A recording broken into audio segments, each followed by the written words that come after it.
Cancel the $1.2 billion contract. Now. His voice cut through the ballroom like a gavel slamming down in court. Every crystal glass seemed to freeze midair. The woman who'd thrown her wine blinked once, twice before laughter bubbled up again, uncertain now, trembling at the edges. "Excuse me?" she scoffed, clutching her husband's arm. "You can't be serious." Jonathan Reed didn't look at her. He spoke into the phone again, calm, absolute. "Yes, all of it. Langford Holdings. Terminated effective immediately." Gasps rippled like an aftershock across the golden hall, the sound bouncing off chandeliers and marble. Her husband's hand fell from her shoulder, his jaw clenched. He knew the name, the tone, the authority, and the ruin that had just landed on their empire. Before we continue, where are you watching from? Drop your city or country in the comments below. And if you believe in dignity and justice, hit like and subscribe. These stories spark change. And we're glad you're here. Now, back to how it all began. 30 minutes earlier, inside the same ballroom, no one noticed the quiet man in the tailored navy suit. They saw skin before status, simplicity before substance. When the server passed with champagne, he politely refused.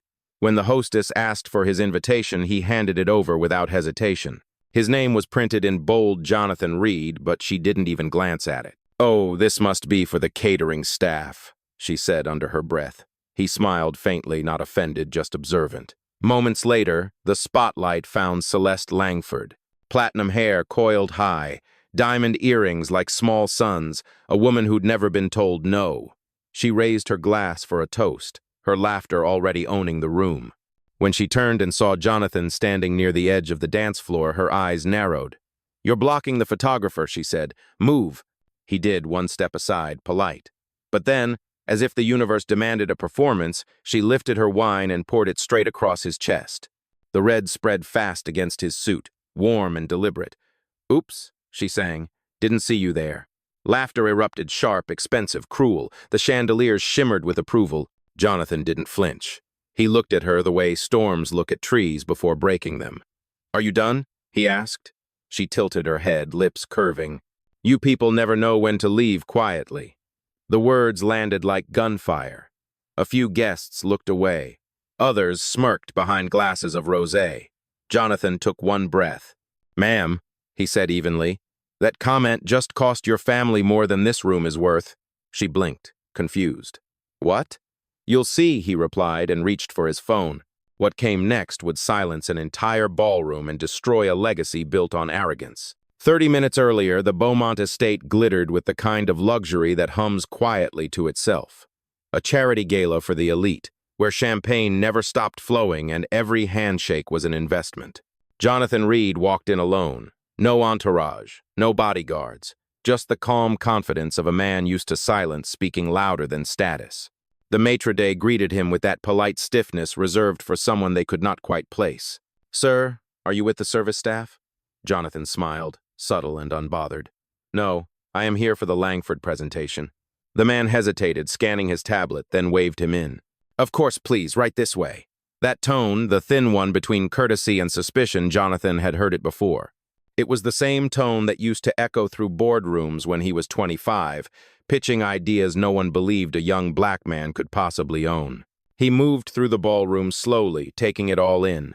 The chandelier light bending across glassware, the laughter rehearsed, the power casual. At the far end of the room, Celeste Langford stood beside her husband Randall, the billionaire real estate tycoon whose smile could sell anything except humility. Celeste was the kind of woman who treated rooms like stages, every glance a spotlight, every gesture a performance. She noticed Jonathan almost immediately, his posture too calm, his suit too tailored, his eyes too certain. "Randall, who let the help mingle with the donors?" she whispered. Randall chuckled, distracted by a senator shaking his hand. "Probably catering. Ignore it." Jonathan heard her. He did not react. He walked to the silent auction table, scanned the list of names, and saw Langford Holdings next to several high-value bids, renewable energy ventures, infrastructure projects, all waiting for one signature. His. He looked up, catching Randall's eye from across the room, and gave a polite nod. Randall smiled back vaguely, unaware he was greeting the man who held the future of his company in his phone. Then the band changed tempo. The music softened. Celeste lifted her glass and took the microphone for the evening toast. "Tonight we celebrate legacy," she said, her voice gliding like champagne, sweet but sharp. "Our family has built this city's skyline for generations, and we believe in class, tradition, and knowing where everyone belongs." The room laughed. Jonathan did not. He felt the words stick to the air like perfume, beautiful, poisonous, intentional. The waiter passed by again. Jonathan accepted the glass this time, just to have something to hold. Celeste's eyes found him mid-toast. She tilted her head slightly, the corner of her lips twitching in mock amusement. "To those who make our events so memorable," she added, raising her glass in his direction. The crowd clinked, clueless, but he knew exactly what she meant. Moments later, when the toast ended, she drifted toward him, her perfume thick with entitlement. "I hope you are enjoying the view," she said, smiling like a dare. Jonathan nodded. "It is impressive." "Yes," she replied. "It takes generations to build what we have. You must be new around here, you could say that." She leaned closer, lowering her voice. "Well, enjoy the free drinks while they last." And then, as if grace had expired, she tipped her glass. The red wine curved through the light before exploding against his chest, heat spreading, whispers igniting. Laughter followed, crisp and cruel. Jonathan stared at the stain, then at her face. "Are you done?" he asked quietly. "Oh, I am just getting started," she said, raising her chin. Her friends smirked, one of them whispering, "She really did it." In the corner, a young server froze, phone half lifted, uncertain whether to record. Jonathan's voice was steady, like a verdict. "Ma'am, you just ended your family's biggest deal." Celeste blinked, startled, not by the words, but by the certainty in them. He reached for his phone, calm as the storm that had already begun. For a long moment, the ballroom was silent, except for the soft drip of wine hitting the marble floor. Jonathan stood perfectly still, the color spreading down his jacket like a wound he refused to acknowledge. Celeste Langford waited for a reaction, any sign that she had succeeded in humiliating him, but he only met her gaze with the kind of calm that made noise feel unnecessary. "You really do not have anything to say?" she asked, her voice laced with mockery. "After I just baptized you in Merlot?" Jonathan finally spoke, his tone measured and deliberate. "I was deciding which part of that sentence was more ignorant, the arrogance or the assumption." The nearby crowd let out small, shocked laughs, half amused, half uncomfortable. Randall Langford noticed the tension from across the room and made his way over, his expression a mix of confusion and irritation. "Celeste," he muttered under his breath. "What did you do now?" "Nothing," she said quickly. "He is just being sensitive. It was a joke." Randall turned to Jonathan, his tone dismissive but firm. "Sir, I think you should clean up and relax. My wife did not mean anything by it." Jonathan's eyes flicked from the husband to the wife. "You should hope she did not." Randall frowned, a man unused to being challenged. "And what is that supposed to mean?" Jonathan tilted his head slightly, his voice calm but carrying weight. "It means your wife just insulted the man your board has been negotiating with for the last 6 months." The words landed like a thunderclap. Celeste blinked, the blood draining from her face. She whispered, "You cannot be serious." "Completely," Jonathan replied, "and unlike your performance, this will not wash off." Randall's composure cracked. "You are Jonathan Reed?" he asked, voice tightening. "Chief Executive Officer of Atria Group?" Jonathan nodded once. "The same." A few guests gasped audibly. The senator at the bar lowered his glass, whispering something to his aide. The air changed. Where there had been laughter, there was now panic disguised as politeness. Celeste took a step forward, desperate to recover her footing. "Mr. Reed, please, Do not," Jonathan interrupted softly. "You have already said enough." Randall grabbed her arm roughly. "Celeste, do you have any idea what you have just done?" She tried to speak, but no sound came out. Her reflection in the marble floor looked smaller now, human. Jonathan turned to the maitre d' who had earlier mistaken him for staff. "Could you have someone bring me a napkin?" The man stammered, "Yes, sir," immediately. The title, sir, rolled out awkwardly, heavy with realization. The servers who had stood frozen began moving, eager to erase the scene but unable to erase the truth. "Jonathan," Randall said, forcing a weak smile, "surely we can discuss this privately. There is no need to make a scene."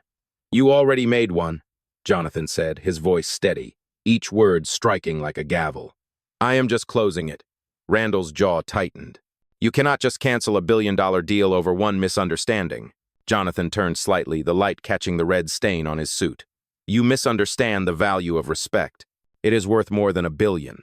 Behind him, a woman in an emerald gown whispered, "That is the Atria Group, the ones funding the new tech district." Another voice answered, "Yes," and they just walked away. Jonathan adjusted his cufflinks, his calm composure returning like a man reclaiming air after the storm. "Mr. Langford," he said evenly, "our company's had potential, but I cannot partner with people who confuse money with class." Randall tried again, voice pleading now. "Jonathan, please, my team can handle this. We will issue a statement, an apology." "Your apology will not fix what your culture broke," Jonathan replied. He took out his phone, dialed, and said simply, "It is done." Then he looked back at Celeste. "You should never underestimate quiet people. They usually own the room." And as he walked away, the silence that followed was heavier than any applause could ever be. Jonathan Reed did not rush. He moved through the ballroom with the same slow certainty he had walked in with, but now every step carried the weight of realization behind him. Conversations turned to whispers, laughter to uneasy silence. The scent of wine still clung to his suit, but it was no longer a stain. It was a reminder. He stopped at the exit just long enough for everyone to see what dignity looked like when it refused to bow. Behind him, Randall Langford tried to salvage what was left of his reputation. "Ladies and gentlemen, please, enjoy the evening," he said, his voice trembling with false control. "Just a small misunderstanding." But no one laughed this time. Even the band faltered, their music dying mid-note. Celeste's glass slipped from her hand and shattered at her feet, the red pooling on the marble like guilt spreading in slow motion. Jonathan turned slightly, his eyes meeting hers one last time. "You know," he said softly, "in my world, when someone spills something, we clean it up ourselves." Then he walked out. Outside, the night air hit him like clarity. His driver Marcus rushed forward, startled by the wine and the tension still clinging to his boss. "Sir, are you all right?" Jonathan gave a small nod. "Better than most." "Do you want me to cancel the rest of the evening?" Marcus asked. "No," Jonathan replied. "Send word to Carla. Tell her the Langford contract is closed. Begin the withdrawal procedures." Marcus hesitated. "All of it, sir?" Jonathan looked back at the glowing windows of the ballroom where silhouettes still shifted in panic. Every cent. As the car door closed, he let out a slow breath, not of anger but of confirmation. This was not new. It had happened before different faces, same tone. He remembered being 27, walking into his first acquisition meeting, and a senior executive asking if he was the driver. He had smiled then, just like tonight. He had learned early that patience was power disguised as restraint. Back inside the ballroom, chaos began to spread. Randall's phone buzzed nonstop. His business partner, Gary Holt, was calling from New York. "Randall, what happened? Jonathan Reed just froze all the accounts tied to the merger. Do you realize what this means?" Randall's face went pale. "He cannot do that without board approval." "He does not need approval," Gary said flatly. "He is the board." Celeste tried to interject, tears streaking her makeup. "It was an accident, Gary. I did not mean—" "You poured wine on the man who funds our expansion," Gary snapped through the speaker. "You just burned $1 billion bridge on live stream. There are already clips online." Randall looked around, realizing several guests still had their phones out. A woman in the corner whispered to another, "That video will go viral by morning." Celeste slumped into a chair, whispering to herself, "He is going to ruin us." Randall's voice cracked. "No, Celeste, you did that." Outside, Jonathan's car rolled away from the estate. His phone buzzed once, Carla's name glowing on the screen. "It is done, sir," she said. "All project contracts with Langford Holdings have been terminated. The press will know by sunrise." Jonathan watched the city lights blur past the window. "Make sure the funds are redirected to the Community Housing Initiative," he said. "Let something good come from their arrogance." Carla paused. "Understood, sir." He ended the call and leaned back, closing his eyes for a moment. The night had started as another gala, another performance of power and wealth. But it ended with truth, a simple, undeniable truth that no amount of money could buy. Respect is not granted by invitation. It is earned in silence, and sometimes paid for in full by the ones who forget that. The next morning, the city woke to headlines that spread faster than the sunrise. Billionaire's wife humiliates Black CEO at gala. Family loses $1.2 billion deal overnight. The story was everywhere: morning news, business networks, even gossip blogs that rarely cared about corporate contracts. Every clip showed the same moment in slow motion. The wine splashing across Jonathan Reed's suit, the laughter that followed, and the silence that came after his calm words. The internet had already chosen sides, and this time the outrage was not a whisper. It was a wave. At the Atria Group headquarters downtown, the press swarmed the lobby. Reporters shouted questions, cameras flashing as Jonathan stepped out of the elevator in a clean charcoal suit, the red stain from last night replaced with quiet authority. Carla Evans, his executive assistant, walked beside him, tablet in hand, her voice steady but tense. "Sir, the board has unanimously approved your decision. The Langford partnership is officially dissolved. Their stocks dropped 9% in the first hour." Jonathan nodded. "Good. It will recover for them eventually, but not the same way." "The mayor's office called," Carla continued. "They want to discuss reallocating Atria's investments into community housing, as you mentioned. It is trending under number respect is the contract." Jonathan allowed himself a faint smile. "Then we are right on time." Upstairs, in the top-floor conference room, the entire leadership team waited. Some looked proud, others nervous. Jonathan stood at the head of the table. "Before we begin, I want to be clear," he said. "This is not about revenge. This is about principle. The Langfords represent a culture that has mistaken wealth for worth. We will not fund arrogance disguised as progress." One of the younger executives, a black woman named Renee Carter, spoke up softly. "Sir, people are saying you handled it perfectly. You never raised your voice. You never needed to." Jonathan looked at her and said, "When you have truth, you do not need volume. You need clarity." Outside the glass walls of the boardroom, the skyline shimmered under the late morning light. Across town, in the Langford penthouse, the mood could not have been more different. Randall sat at the dining table, surrounded by chaos, phones ringing, lawyers pacing, and Celeste crying quietly by the window. "The foundation canceled their sponsorship," she whispered. "Even the charity board asked me to step down." Randall slammed his fist against the table. "Do you realize what you have done? We have spent years building credibility, and in one night you turned us into a headline." "I said I was sorry," she choked out.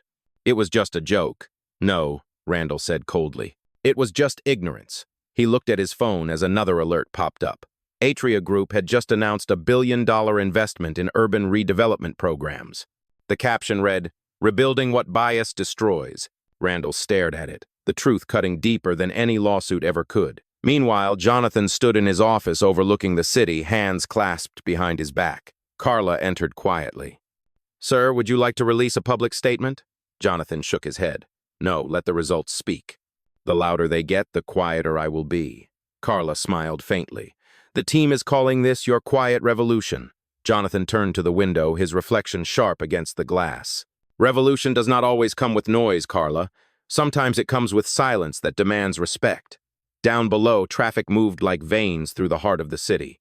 Somewhere, the world was still learning that dignity, once revealed, cannot be undone. By noon, the story had become more than a scandal. It had become a symbol. The clip of Celeste Langford throwing wine on Jonathan Reed was now being played on every major network, dissected by talk show hosts and analysts who spoke of it as if it were a case study in arrogance. Hashtags flooded every platform: number respect is the contract, number wine and consequence, number Jonathan Reed. But Jonathan was not online. He was in motion. His schedule had not changed. His discipline never did. At precisely 12:30, he entered a meeting at the City Development Council with Mayor Thompson, a tall woman with silver hair and the kind of sharpness that matched his calm. "Jonathan," she said, shaking his hand, "I saw the footage. You handled yourself like a statesman." "I handled myself like a man who has seen it before," he replied evenly. She nodded, eyes narrowing with empathy.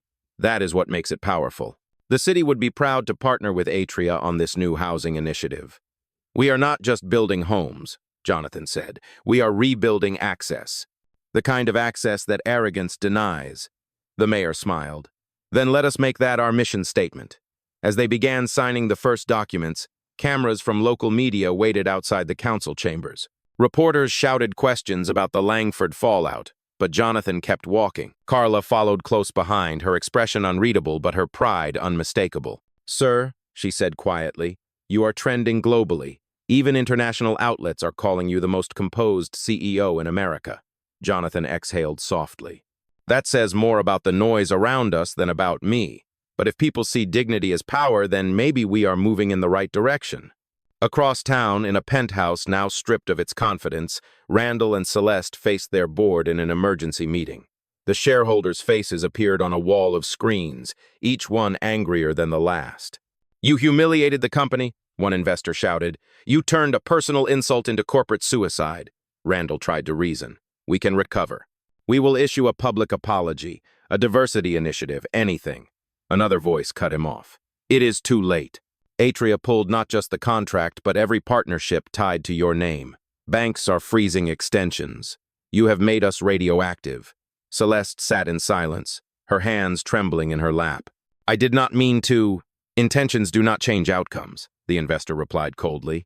"You mocked the man who owned the room." Back at Atria headquarters, Jonathan reviewed project plans with his design team. The new initiative would fund affordable housing, youth mentorship programs, and tech training centers in neighborhoods long ignored by developers.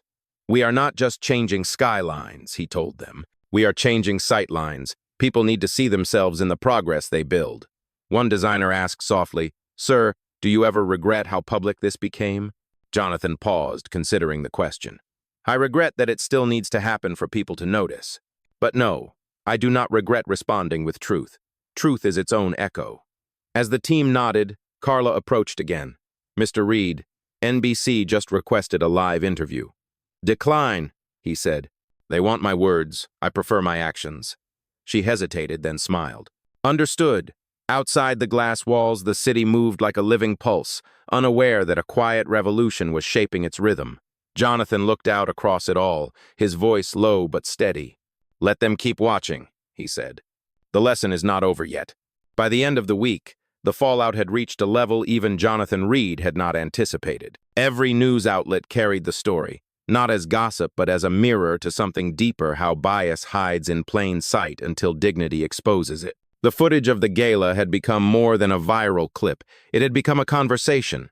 Universities were debating it, churches were quoting it, and business schools were dissecting every frame, yet Jonathan refused interviews, awards, or statements. He remained silent, letting the echo of truth do its work. Inside Atria Group's headquarters, Carla entered his office with a folder in hand. "Sir, you should see this," she said, placing it on his desk. It was a letter, printed and sealed. He opened it slowly. It was from the mayor's office, officially naming Atria as the city's lead partner for the new urban equity development project, a direct replacement for the canceled Langford contract. "Your ladyship has set a standard," the letter read. Jonathan looked up at Carla. "A standard is only as strong as those who uphold it." She smiled faintly. "Then we will make sure it lasts." Later that afternoon, he visited one of the neighborhoods slated for redevelopment. The sun was setting behind rows of worn buildings, their bricks cracked but still standing tall. Children played in the street, their laughter rising above the hum of the city. Jonathan stepped out of his car. No cameras, no entourage, just him. A woman from a nearby porch called out, "Are you Mr. Reed, the one who turned down the billionaires?" He smiled slightly. "I am the one trying to build something better." She nodded. "Well, it is about time someone did." Her words stayed with him. They reminded him why he started Atria in the first place, not to compete with the rich, but to correct the narrative of who deserves to lead. Back downtown, Randall Langford faced the board again. The numbers were grim. Investors were pulling out faster than they could call replacements. "We can still fix this," he insisted, voice cracking. "We can offer public restitution, maybe a joint press conference with Reed." "You do not understand," one of the board members said coldly. "He is not your equal anymore. He is your example." Celeste sat beside him, silent, staring at a printed photo of that night, the moment frozen forever. She whispered. He did not even raise his voice. Randall looked at her bitterly. That is why he won. Back at Atria, Jonathan walked through the design floor, watching teams sketch new models for sustainable housing. One of the architects, a young intern named Malik, looked up nervously. "Sir, can I ask you something?" Jonathan nodded. "How did you stay calm when she threw that wine at you?" Jonathan paused, considering. "Because anger would have made her right. Dignity proved her wrong." Malik nodded slowly, his eyes wide. "I will remember that." "Do," Jonathan said softly. "Because someday you will need it too." As the lights in the office dimmed and the city glowed outside the glass walls, Carla approached him one last time that evening. "Sir, the Langford's company has filed for bankruptcy protection." Jonathan did not react, his expression unreadable. Every storm clears something, he said quietly, even arrogance. He turned back to the window, watching the skyline shift under the nightlights. Carla, he said, schedule a meeting with the community board next week. We are not done rebuilding. And for the first time in years, he allowed himself a quiet smile. The kind that does not celebrate revenge, but resolution. 3 weeks later, the city skyline looked different, not because of the buildings, but because of the people who now believed they had a place in it. Construction crews in bright vests worked on new housing projects across districts that had once been forgotten, each funded by the Atria Urban Equity Initiative. Billboards no longer displayed the Langford name. They showed blueprints of opportunity with the words "Built for Everyone" printed beneath the Atria logo. Jonathan Reed had not attended a single ribbon-cutting ceremony. He preferred to walk the sites quietly, observing progress without fanfare. On one humid morning, as he arrived at the East Side project, a young reporter intercepted him with a microphone. "Mr. Reed, people are calling this the most meaningful corporate reform in the last decade. Do you see yourself as a social activist now?" Jonathan gave a polite smile. "No, I see myself as a businessman who got tired of the wrong people doing business." "And the Langfords?" she asked. "Do you think they deserved what happened?" He paused before answering. "They deserved reflection. Whether that leads to ruin or redemption is their choice." The clip aired that night, and within hours, millions watched it not for drama, but for grace. Online comments read, "He did not destroy them. He educated them." At the same time, the Langford mansion sat behind closed gates. Reporters camped outside, but no one emerged. Inside, Celeste moved through a house that felt like an echo of its former self. The art had been sold, the staff dismissed, and the silence suffocating. She sat in the dining room where the chandelier still shimmered above a table too long for two. "Randall," she whispered, "I want to fix this." He looked at her with exhaustion. "You cannot fix what pride refuses to admit." She stood and walked to the window, watching the press lights flicker outside the gates. "Maybe I should talk to him," she said. "He will not listen," Randall replied. "Then maybe he should not listen. Maybe I should." The next morning, without telling anyone, Celeste drove to the Atria headquarters. No cameras followed her. She came alone, in a plain beige coat. No jewelry, no entourage. When she reached the front desk, the receptionist hesitated, clearly recognizing her. "Mrs. Langford," the woman said carefully, "do you have an appointment?" "No," Celeste admitted. "But I need to see Mr. Reed, please." The receptionist hesitated, then called Carla Evans. Minutes later, Carla appeared, calm and professional. "Mrs. Langford," she said, "Mr. Reed is in a meeting." Celeste nodded. "I can wait." Carla studied her for a moment, then said softly, "He will see you now." In the boardroom, Jonathan looked up from his notes as Celeste entered. For the first time, she looked small, not weak, but human. "Mr. Reed," she began, her voice trembling, "I came to apologize, not for what I lost, but for what I never saw." Jonathan regarded her quietly, giving no expression. "You saw what you wanted to," he said. "That night you thought power came from who you could humiliate. It never did." Tears welled in her eyes. "I was raised to believe I belonged above others. I know now that I was never above anyone." "You learned the hard way," Jonathan replied. "But learning is still learning." She nodded, voice breaking. "Is there any way to make this right?" He looked at her for a long moment before answering. "You cannot undo a moment, but you can redefine what follows. Help the communities you ignored. Use what you have left for something more than recovery. Use it for redemption." Celeste exhaled shakily. "Then that is what I will do." When she left, Carla entered quietly. "That was unexpected," she said.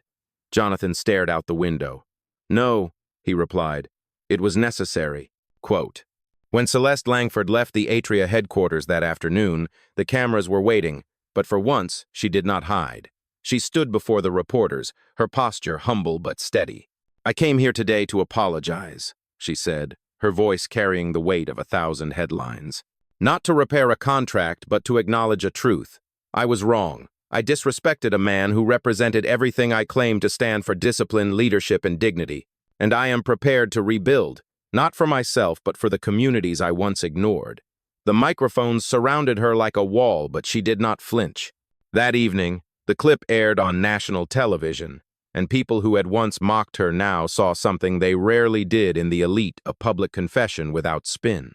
At Atria, Jonathan Reed watched the footage in silence. Carla stood behind him, reading his expression. "Do you believe her?" she asked quietly. Jonathan did not answer right away. "I believe that sometimes humiliation is the only mirror strong enough to show truth," he said finally. "If she uses it to change, then the lesson was not wasted." Carla nodded slowly. "Then maybe that is the beginning of something."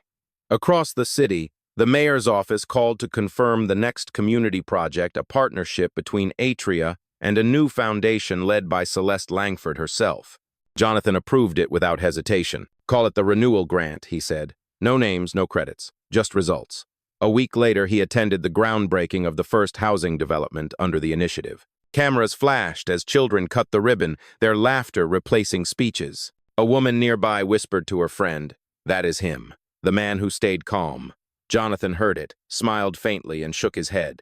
"No," he said softly, "the man who refused to become what they expected." Later that night, as he walked through the quiet construction site, the air carried the scent of fresh earth and new beginnings. He thought about that night at the Beaumont estate, about the wine, the laughter, and the silence that followed. The memory did not sting anymore. It had transformed into something else, a reminder that dignity is not just how you endure humiliation, but how you use it to build something better. Carla's voice echoed from behind him. "Sir, the mayor's office confirmed your next speech. They are calling it the power of stillness." Jonathan looked out over the half-built homes, his tone calm, resolute. "Then we will show them," he said, "that stillness can move mountains." The night of the speech arrived, and the city's auditorium was filled beyond capacity. Business leaders, students, journalists, and community advocates all gathered, not for spectacle, but to hear the man whose silence had changed everything.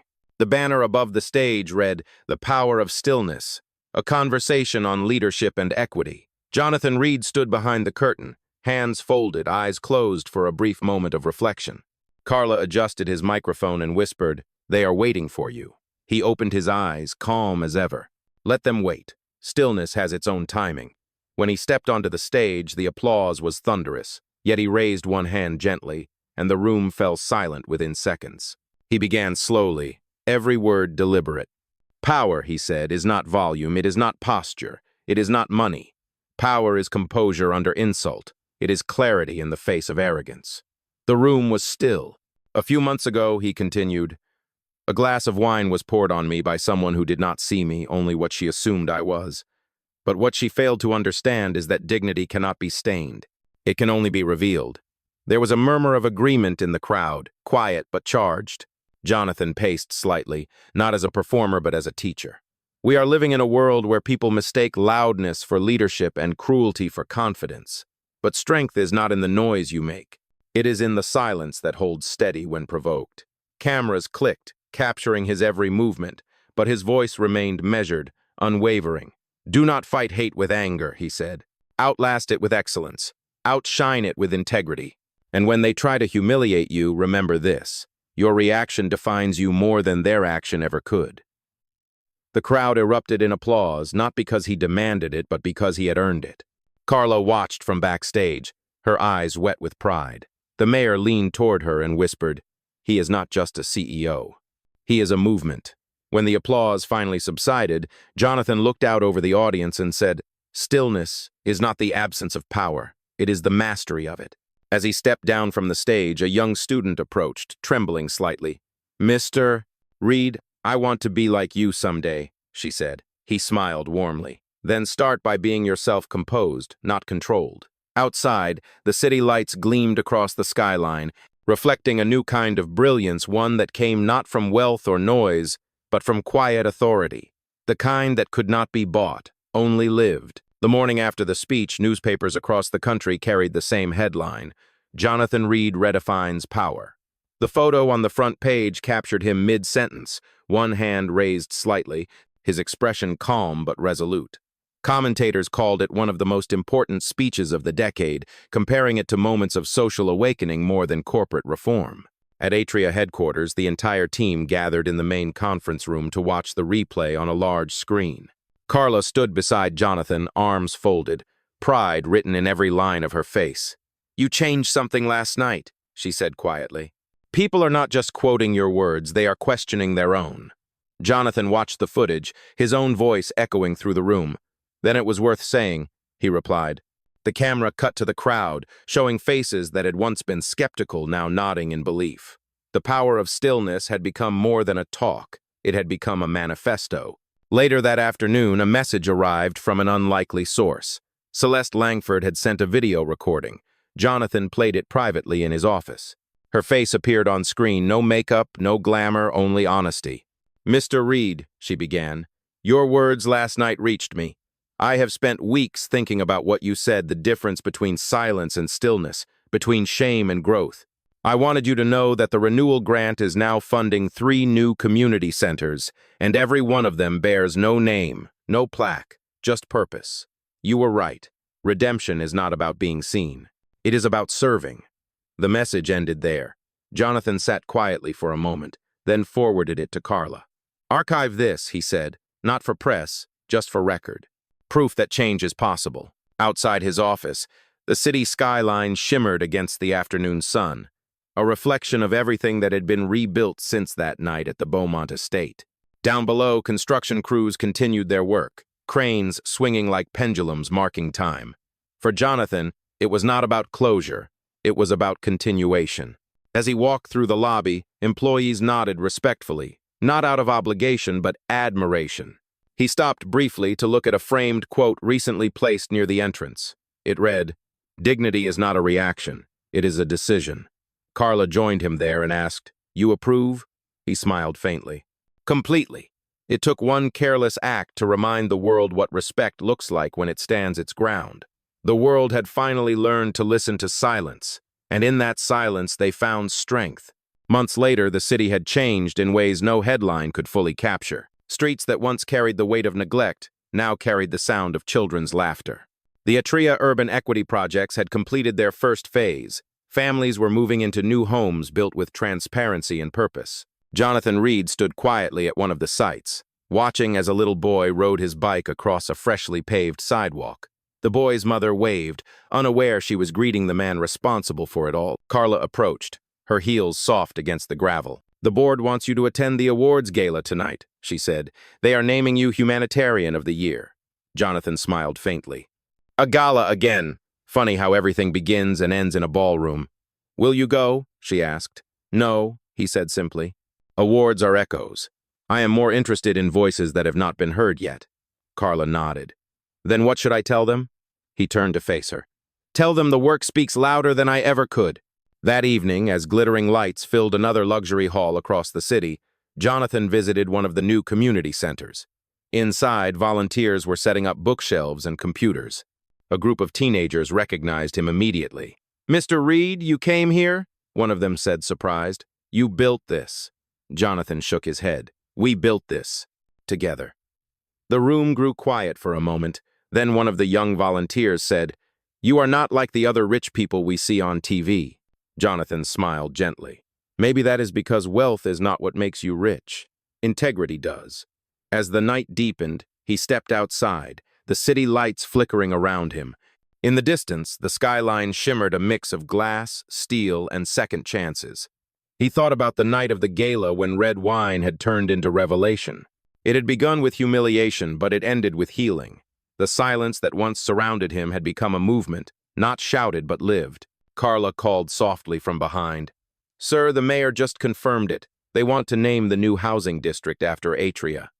Jonathan looked back, shaking his head. "No names. Let it belong to the people who live there." He glanced at the sky, the stars faint above the city glow. "Respect was never about the headline," he said quietly. "It was about who you remain when no one is watching." The wind carried his words down the street, past the lights, the laughter, and the echoes of everything rebuilt by silence. The lesson had come full circle. Dignity did not demand an audience. It only needed truth.